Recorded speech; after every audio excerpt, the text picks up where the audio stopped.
Hello guys, so welcome back again, and in this video we are going to study about nucleus structure and structure में आने वाले जो component होते हैं उनके फंक्शंस देखेंगे हम।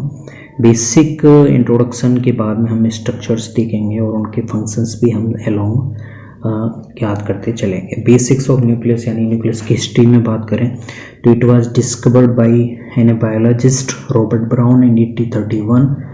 ये इम्पोर्टेंट पार्ट होता है सेल का because it influence all of the biological cell activities. इसके स्ट्रक्चर की बात करें तो स्फेरिकल और अंडाकार हो सकता है, मोस्टली सेंटर के सेल के सेंटर में ही मिलता है। इसके एक्सेप्शन हैं कुछ सेल्स के जिनमें न्यूक्लियस नहीं होता है, तो वो वेस्कुलर प्लांट की सीड ट्यूब होती हैं और रेड ब्लड सेल्स मैमल्स की जो मैच्योर होने वाली होती हैं, मैच्योर कंडीशन में रेड ब्लड सेल्स, उनमें न्यूक्लियस नहीं होता है। अब न्यूक्लियस की बात करें, यहाँ पे आप देख सकते हो ये एक हमने डायग्राम दिया है। इसमें आप ये वाली स्ट्रक्चर ऐसे बोलते हो न्यूक्लियस, जिसका मेन फंक्शन होता है आरआरएनए का सिंथेसिस करना। न्यूक्लियर एनवेलप यहाँ पर जिसे आप बोलते हो न्यूक्लियोलेमा या फिर न्यूक्लियर मेम्ब्रेन। ठीक है, इसमें कुछ पोर्ट्स होते हैं जो आपके वाटर या फिर कोई भी मटेरियल को इन और आउट करने के लिए मीडियम प्रदान करते हैं।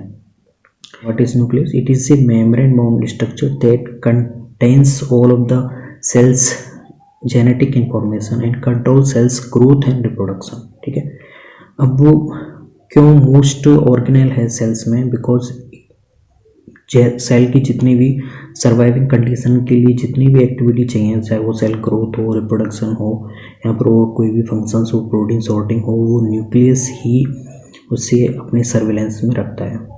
ठीक है, तो न्यूक्लियस की मेम्ब्रेन है वो साइटोप्लाज्म से न्यूक्लियोप्लाज्म को सेपरेट करके रखती है और इसी में सेल्स के क्रोमोसोम होते हैं, इंक्लोज रहते हैं। ठीक है, क्रोमोसोम के में डीएनए होता है जो कि सेल्स की जेनेटिक इंफॉर्मेशन से उसकी प्रोजेनी में ट्रांसफ़र करने के लिए सहायक होता है। साथ में कुछ अलग सेल एक्टिविटीज़ होती हैं, रिप्रोडक्शन ऑफ लाइफ है, रिप्रोडक्शन ऑफ लाइफ के अलावा अदर सेक्सुअल एक्टिविटी भी हो सकती हैं। अब स्ट्रक्चर ऑफ द न्यूक्लियस की बात करें तो इसके डायमीटर, न्यूक्लियस का डायमीटर होता है 6 माइक्रोमीटर, जो सेल वॉल्यूम का 10% वॉल्यूम कवर करता है। इसमें आपको ये मेन 4 स्ट्रक्चर देख सकते हैं। न्यूक्लियर एनवेलप और मेम्ब्रेन एक ही है, न्यूक्लियोलस, क्रोमोसोम और न्यूक्लियोप्लाज्म। ठीक है, तो इस डायग्राम में आप देखिए ये जो पोर्ट दिख रहे हैं ये न्यूक्लियर मेम्ब्रेन पे मिलते हैं, आउटर न्यूक्लियर मेम्ब्रेन पे। ये क्रोमेटिन है, क्रोमोसोम का लेस कंडेंस फॉर्म। ये न्यूक्लियोलस है जिसका मेन फंक्शन होता है आरआरएनए का सिंथेसिस करना। न्यूक्लियस का जो फ्लूइड होता है उसे बोलते हैं न्यूक्लियोप्लाज्म और न्यूक्लियर मेम्ब्रेन होती है आउटर की साइड में आउटर और इनर मेम्ब्रेन। अब हम देखते हैं न्यूक्लियर एनवेलप या फिर न्यूक्लियर मेम्ब्रेन होती है वो डबल लेयर्ड होती है और यह इसमें कुछ पोर्ट्स होते हैं जो कि अलाउ करते हैं कुछ मटेरियल्स का पैसेज इन और आउट करने के लिए। ठीक है, अगर हम लॉन्गिट्यूडनल सेक्शन काट के देखें आपके न्यूक्लियस का तो हमें इस तरह से देखने को मिलेगा। इसमें आप आउटर मेम्ब्रेन देख सकते हो जो कि फॉस्फोलिपिड बाइलेयर होती है, जिसमें आउटर मेम्ब्रेन है, ये इनर मेम्ब्रेन है और इनके बीच में जो स्पेस मिलता है उसे पेरीन्यूक्लियर स्पेस बोलते हैं। ठीक है, और ये इसके अंदर की साइड में न्यूक्लियर जो लेमिना या फिर न्यूक्लियोप्लाज्म मिलेगा। ये न्यूक्लियर पोर कॉम्प्लेक्स है। ठीक है, जो कि आपका मटेरियल्स है उसके लिए चैनल क्रिएट करता है अंदर और बाहर जाने के लिए। ठीक है, और ये राइबोसोम्स हैं जो कि आपको बिंदु या फिर मन के जैसे दिखाई दे रहे हैं। ठीक है, ये न्यूक्लियर मेम्ब्रेन हो जाती है। अब हम बात करते हैं न्यूक्लियोलस।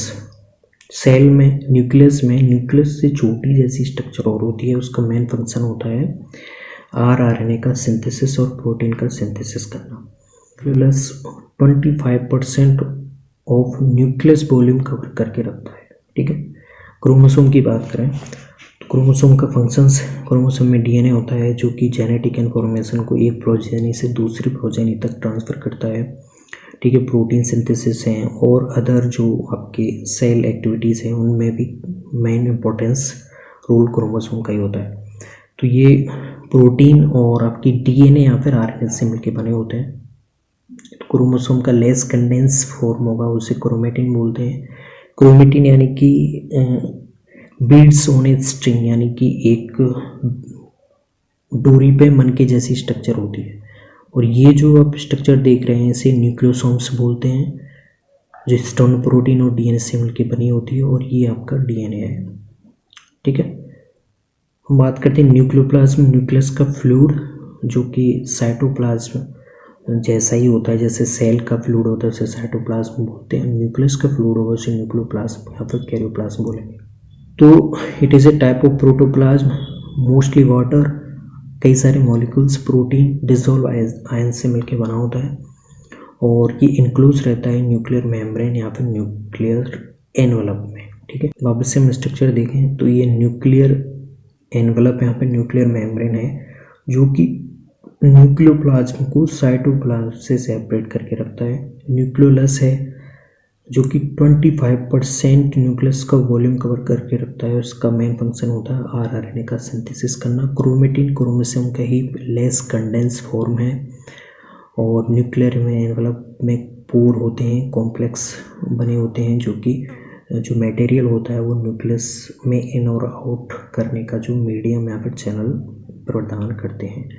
न्यूक्लियस का फ्लूइड न्यूक्लियोप्लाज्म होता है जिसमें कई सारे डिसॉल्व आयन, मिनरल और कई टाइप की वाटर, मोस्टली वाटर मिलता है। तो it is the basic introduction और इस स्ट्रक्चर, और इसके स्ट्रक्चर में आने वाले कंपोनेंट के फंक्शंस हमने देखे। If you have any problem then comment down below.